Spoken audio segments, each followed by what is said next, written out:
آپ کے جتنے فورن ڈیلیگیشنز آتے تھے اس ایک ریسٹورینٹ کا ضرور پوچھتے تھے وہ, اور اس میں کون سا کوئی گناہ کبیرہ صغیرہ ہوا تھا, کون سے لاز وائلیٹ ہوئے تھے, انوائرمنٹ تک کی ساری پالیسی اس کے رکھی گئی تھی. اور اس کے ساتھ منال کے ساتھ ایک جڑا ہوا اور ریسٹورینٹ ہوتا تھا, اور وہ ریسٹورینٹ اسلام آباد بننے سے پہلے کا کھوکھا موجود تھا وہاں پر. اسلام آباد بننے سے پہلے, کیونکہ میں تو نیٹو ہوں نا, پیچھے گاؤں ہے تلاڑ, وہاں کا رہنے والا ایک شخص تھا, اس نے بنایا ہوا تھا ایک کھوکھا ہوتا تھا جہاں سے اسلام آباد جب بنا تو اس ٹائم بھی وہ موجود تھا. اس کے بعد وہاں پر مشرف صاحب گئے, وہاں سے جا کے اسی کھوکھے پہ بیٹھ کے انہوں نے وہاں پر ناشتہ کیا. وہاں پر صرف آپ کو صبح چائے, ایک چکن ٹکا اور آپ کو حلوہ پوڑی ملتا ہوتا تھا. ہم جب اسکول پڑھتے تھے اس ٹائم ہی ہم جاتے تھے. دین مشرف صاحب گئے, مشرف صاحب کے دور میں یہ چیز ہائی لائٹ ہوئی, اور اس کے بعد وہاں پر ریسٹورینٹ بنا. جب سی ڈی اے لیز کرتی ہے اس ٹائم ان کو پتہ نہیں چلتا, جب وہاں پہ آپ منتھلی پیسے لیتے ہیں اس ٹائم پتہ نہیں لگتا, اور اس کے بعد اچانک ایک آرڈر آ جاتا ہے اور ہر چیز تہس نہس کر دی جاتی ہے. اینڈ فار فردر مور میں بتا دوں, میں تو ہمیشہ یہ کہتا ہوں, طلعہ بھائی آپ کے پروگرام میں وٹنس آپ جب اسلام آباد کی کچی آبادیاں گری تھی, میں نے کہا یار آپ لوگوں نے ایک بہت بڑا ظلم عظیم کیا ہے. آپ کو یہ نہیں پتا چلا کہ قابضین کون ہے اور متاثرین کون ہے. آپ ان کی تہذیب ہی ختم کر رہے ہیں. For what purpose? کہ یہاں پر آپ سوسائٹیز بنا دیں گے, یہاں پر آپ گولف کورسز بنا دیں گے, یہاں پر آپ 5 اسٹار ہوٹلز بنا دیں گے. ایون اینڈ ادروائز میں تو ان کو ریپرزینٹ کرتا ہوں نا لوگوں کو. میں ان کے پاس گیا, انہوں نے کہا یار ہم پھر بھی تیار ہیں, ہمارے بزرگوں کی قبریں مسمار مت کریں, ہمارے دربار کنویں چیزیں پرانی چھوڑ دیں, مسجدیں پرانی چھوڑ دیں, ہمیں جہاں کوئی جگہ تو بتا دیں ہم کہاں جا کے آباد ہوں, جا کے یہاں سے نکال دیں اور جا کے ہم کسی دوسرے ملک چلے جائیں. سو یہ تو ایک کانسیپٹ ہی غلط ہے. اور اگر کوئی ادارہ اس میں انوالو ہے, میں نے ایک پروگرام میں کہا تھا غالباً آپ کے پروگرام میں, اور میں نے کہا تھا اس میں میرے ساتھ پیپلز پارٹی کے بھی ایک وکیل موجود تھے, قادر بھائی تھے, انہوں نے اس کو اکنالج کیا تھا کہ جب بھی سوسائٹیز تعمیرات ہوتی ہیں تو A C, D C, collector, additional collector, تحصیلدار, نائب تحصیلدار, گرداور, پٹواری, سب کی رپورٹنگ ہوتی ہے. تو جب کوئی چیز بن جاتی ہے اس ٹائم آپ کی رپورٹنگ ان کی ہوتی ہے, اور اگر وہ گرا دیتے ہیں تو وہ سب کے سب بریوں سے میں یار. 15 سے 20 ہزار امپلائیز تھے منال کے, 15 سے 20 ہزار امپلائیز تھے جو منال کیپٹل آپ کے جو نا ویو ہوٹل کے اوپر بیٹھے ہوئے ہوتے تھے. کدھر گئے وہ 20 ہزار بندوں کو روزی کا کیا ذریعہ کیا انہوں نے؟ وہاں پر پارکنگ سے لے کے ہر چیز ہوتی تھی. یار اس طرح تو نہیں ہوتا نا. یعنی آپ کی رائے یہ ہے کہ حکومت کو منال ریکنسٹرکٹ کرنا چاہیے, نسلا ٹاور ریکنسٹرکٹ کر کے متاثرین کو ہینڈ اوور کرنا چاہیے, ہینڈ اوور کرنا چاہیے, ان کو ساتھ فرنشڈ کر کے دینا چاہیے. آپ کو تو پتہ نہیں. ٹھیک سر, مجھے اجازت دیں علی بھائی, اجازت دیں شہادت صاحب کو بھی شامل گفتگو کروں. آوان صاحب السلام علیکم ورحمۃ اللہ. آوان صاحب, نظام عدل پاکستان کا کس قدر تباہ و برباد ہے مجھے آپ کو بتانے کی ضرورت نہیں ہے, آپ نے پوری زندگی اس نظام میں گزاری ہے. بھٹو کا فیصلہ آ گیا قاضی فائزی صاحب کے ہاتھوں سے, لیکن ذوالفقار بھٹو تو واپس نہیں آ سکتے نا سر, وہ تو شہید ہو گئے. اسی طریقے سے نسلہ کا نقصان, منال کا نقصان, کیا آپ سمجھتے ہیں کہ یہ ہماری عدالتیں جو ہیں اب یہ ایک بہت بڑا بوجھ بن گئی ہیں عوام کے اوپر؟ 70 سال کے بعد فیصلے آتے ہیں, اور فیصلے بھی کیسے؟ ازالہ ہوگا نقصان کا. آوان صاحب, کیا حکومت کو منال ریکنسٹرکٹ کر کے متاثرین کو دینا چاہیے, نسلہ ٹاور کو ریکنسٹرکٹ کر کے متاثرین کو دینا چاہیے؟ یور اوپینین آوان صاحب. دیکھیں طلعہ جتوئی صاحب, پہلی بات تو یہ ہے کہ یہ آج جس طریقے سے وفاقی آئینی عدالت کا جو فیصلہ آیا ہے, اس سے پہلے ایک فیصلہ کراچی کی لیاری والی جو پٹیشن تھی اس کے اوپر, جس کے اندر تمام جتنے ناجائز تجاوزات کے متعلق بشمول نسلہ ٹاور, اس کو وفاقی آئینی عدالت نے اس کو ٹچ کیا ہے. لیکن بات یہ ہے کہ میں آپ کو یہ بتاؤں کہ یہ نہ رکنے والا ایک سلسلہ لا امتناعی جو شروع ہو گیا ہے, میرے خیال میں اس میں یہ ہو جائے گا کہ کبھی کوئی چیز, جس طریقے سے آپ یہ دیکھ لیں نا کہ بات یہ ہے کہ 40-50 سال کے بعد اگر ایک عدالت آ کر کہہ دیتی ہے کہ ہماری ہی عدالت نے فیصلہ غلط دیا تھا اور عدالت کو اس چیز کو ٹچ نہیں کرنا چاہیے تھا, تو میرے خیال میں ایک جو ہے فائنل جو ہے کلوز ٹرانزیکشن کو جو ہے کسی دوسری عدالت کو بھی ٹچ نہیں کرنا چاہیے. میرے تو خیال میں یہ اس کے علاوہ کیا ہوگا کہ طلعہ جتوئی صاحب, عدلیہ کا جو وقار ہے نا وہ میں سمجھتا ہوں مشکوک بھی ہو جائے گا, اور لوگوں کی زندگی بھر ایک امید جو ہے وہ بندھی ہوئی رہ جائے گی. تو میرے خیال میں یہ ہے اس کے اوپر جو ہے پارلیمنٹ کو بھی سوچنا پڑے گا, اور عدالتوں کو بھی جو ہے اس کے متعلق جو ہے وہ سوچنا پڑے گا. یہ یقینی بات ہے کہ سپریم کورٹ کا اس وقت جو فیصلہ ہے وہ وفاقی آئینی عدالت جو ہے اس کے اوپر وہ بائنڈنگ نہیں ہے. لیکن بات یہ ہے کہ میں آپ کو بتاؤں کہ یہ اگر آپ دیکھ لیں نورمبر ٹرائل جو تھی اس کے اندر جو ہوا تھا پھر وہی والی بات ہونی چاہیے کہ اس کا آپ حل بھی دیا کریں. جس طریقے سے بھٹو صاحب کا فیصلہ تو آپ نے کہہ دیا کہ ہماری عدلیہ جو ہے اسی عدالت 1 میں بیٹھ کر آپ نے کہہ دیا کہ ہم نے غلط کیا, تو اس کا یہ حل بھی بتا دیتے کہ جن ججز جو ہیں جنہوں نے فیصلہ کیا تھا ان کے متعلق بھی آپ کچھ کہتے ہیں. بیوروکریٹ یا پولیٹیشین کو غلط بات کرتا ہے تو آپ کہتے ہیں کہ پکس اور پریویلیجز جو ہیں وہ بھی ان کے فورفیٹ کر لیں. لیکن میرا کہنا یہ ہے کہ بھائی اگر آپ یہ دیکھ لیں تو اس کا آگے بھی تو آپ حل بھی تو دے دیتے ہیں نا. ایک چیز آپ نے اپنے لیے بھی چھوڑ دی ہے. عدلیہ کو یہ اس حد تک جانا چاہیے تھا کہ جس کا اتنے سالوں کے لیے کاروبار اگر کسی کا لاس ہوا ہے تو اس کی رسپانسبلٹی کس کی ہو گئی؟ کیا عدلیہ کے اوپر ہوگی؟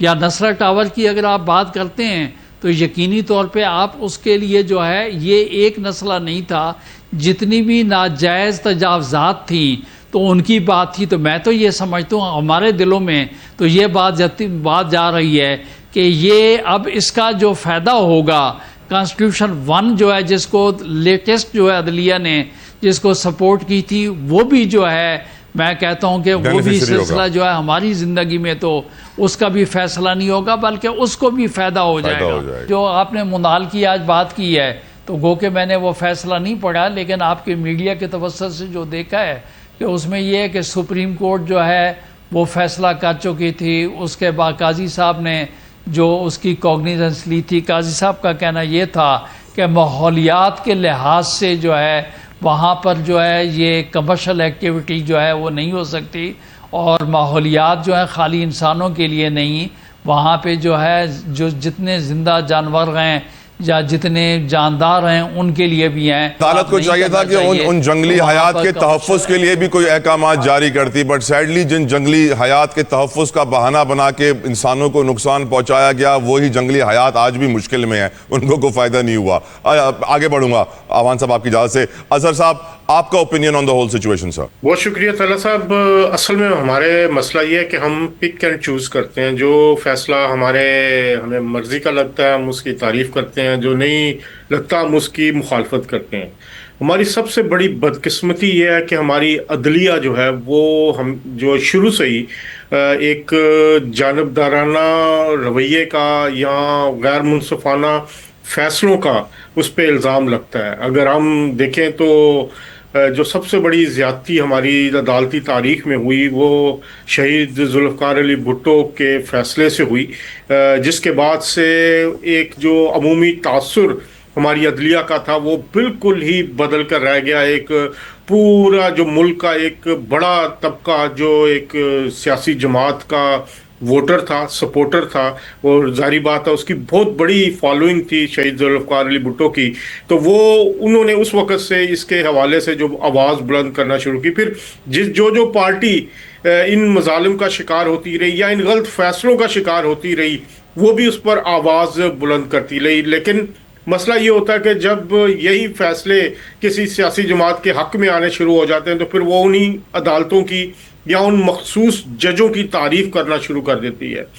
ہمارا مسئلہ یہ ہے کہ ہماری جو جوڈیشری ہے اس کی بھرتی کار یہ ایک ایسا سسٹم ہے کہ جس میں آپ فیصلوں کی توقع کرنا ہی آپ کے لیے بیکار ہوگا. آپ کو جوڈیشری ہماری جو رہی ہے وہ ہمیشہ پولیٹیکل ایکٹیویزم کا شکار رہی ہے, چاہے وہ کسی بھی سیاسی جماعت کی حکومت ہو. ہم نے بٹے ہوئے دیکھا ہے, سیاسی حکومتیں تو چلے بٹی ہوتی ہیں, ہم نے جوڈیشری میں ایک تقسیم دیکھی ہے. کسی بھی جج پر تنقید کر سکتے ہیں, اس کے فیصلے پہ کر سکتے ہیں, اس کے اچھائی برائی پہ بات کر سکتے ہیں, لیکن واٹس نیکسٹ؟ آپ نے ان نسلہ ٹاور ایک اور نسلہ ٹاور کو بچانے کے لیے کیا اقدامات ہونے چاہیے؟ ایک اور منال جیسے واقعے سے بچنے کے لیے ہمیں کیا کرنا چاہیے؟ ہماری جوڈیشری جو جوڈیشری ہوتی ہے مجسٹریٹ لیول سے, آپ کسی ایک مجسٹریٹ کے خدا نہ خواستہ آپ کو کام پڑ جائے یا آپ کا کوئی کیس ایک جوڈیشری مجسٹریٹ کی طرف سے لگ جائے تو آپ کو اس کا محرر ہی جو ہے وہ وہاں سے کرپشن کی ابتدا ہوتی ہے. آپ کو وہاں پہ جو زیادہ تر, میں سارے نہیں کہتا, بہت سارے جو ایماندار ججز بھی ہیں, بہت سارے ایماندار ہمارے یہاں مجسٹریٹس بھی ہیں, لیکن جو عمومی رویہ یا پریکٹس نظر آتی ہے, جو الزامات لگتے ہیں مبینہ طور پر, وہ یہ ہے کہ آپ پیسے کے بغیر وہاں پہ تاریخ بھی نہیں لے سکتے. تو ان حالات میں